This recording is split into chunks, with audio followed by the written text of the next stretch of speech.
राष्ट्रपति चुनाव को लेकर इन दिनों राजनीतिक सियासत काफी गरमाई हुई है। बताते चले, जब से राष्ट्रपति चुनाव कार्यक्रम का ऐलान हुआ है तब से विपक्षी खेमे में काफी हलचल दिखाई दे रही है। वहीं सरकार की ओर से अभी तक आधिकारिक उम्मीदवार का नाम सामने नहीं आया है। अटकलों का बाजार हालांकि गर्म है और खबरों में कई तरह के नाम इसकी रेस में बताए जा रहे हैं।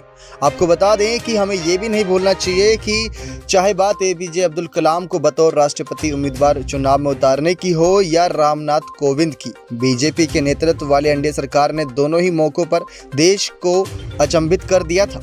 आपको बता दें कि बीजेपी की तरफ से राष्ट्रपति कैंडिडेट को लेकर क्या यहां पर खबरें हैं। बीजेपी के नेतृत्व वाले एनडीए राष्ट्रपति चुनाव में हो सकता है कि रामनाथ कोविंद को दोहराए या एक नए नाम के साथ हमें हैरान कर दें।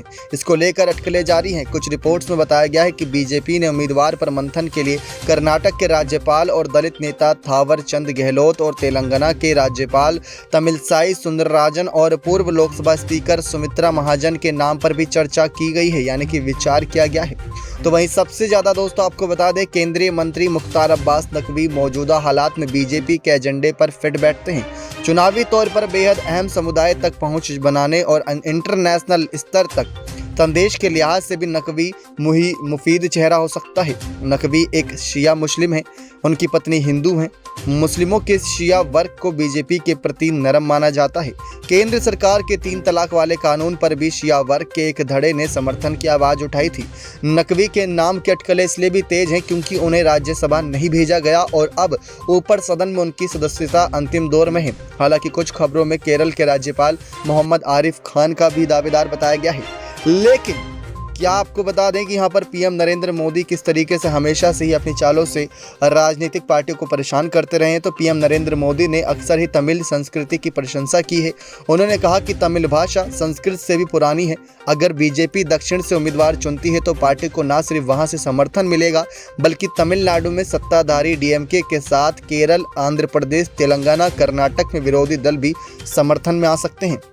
एनडीए अगर बंगाल की धरती से कोई उम्मीदवार चुनता है तो वहां की सत्ताधारी टीएमसी ना चाहते हुए भी पार्टी के साथ आ सकती है। बता दें कि ममता इस वक्त राष्ट्रपति चुनाव में एक तरह से विरोधी मोर्चे की अगुवाई कर रही हैं। 2012 में भी वे प्रणब मुखर्जी को वोट कर चुकी हैं। राष्ट्रपति चुनाव के लिए नामांकन प्रक्रिया की अगर यहाँ बात करें तो 15 जून से शुरू हो चुकी है। इस कार्यक्रम के तहत 29 जून को नामांकन प्रक्रिया पूरी हो जाएगी। 2 जुलाई को नाम वापस लेने की अंतिम तारीख है। भारत में नए राष्ट्रपति के चुनाव के लिए वोटिंग प्रक्रिया 18 जुलाई को होगी। नाम वापस लेने की तारीख के बाद भी अगर एक से ज्यादा उम्मीदवार मैदान में रहे तो ही वोटिंग होगी। 21 जुलाई को वोटों की गिनती होगी और इसी दिन देश को नए राष्ट्रपति मिल जाएंगे। लेकिन सबसे इंटरेस्टिंग तो यही होगा कि एनडीए अगर बंगाल की धरती से कोई उम्मीदवार चुनता है तो वहां की सत्ताधारी टीएमसी ना चाहते हुए भी पार्टी के साथ आ सकती है और ममता को इससे बहुत बड़ा झटका लग सकता है। अब देखते हैं आने वाले वक्त में एनडीए का क्या बड़ा फैसला रहता है। नेक्स्ट 9 न्यूज़ रूम की रिपोर्ट।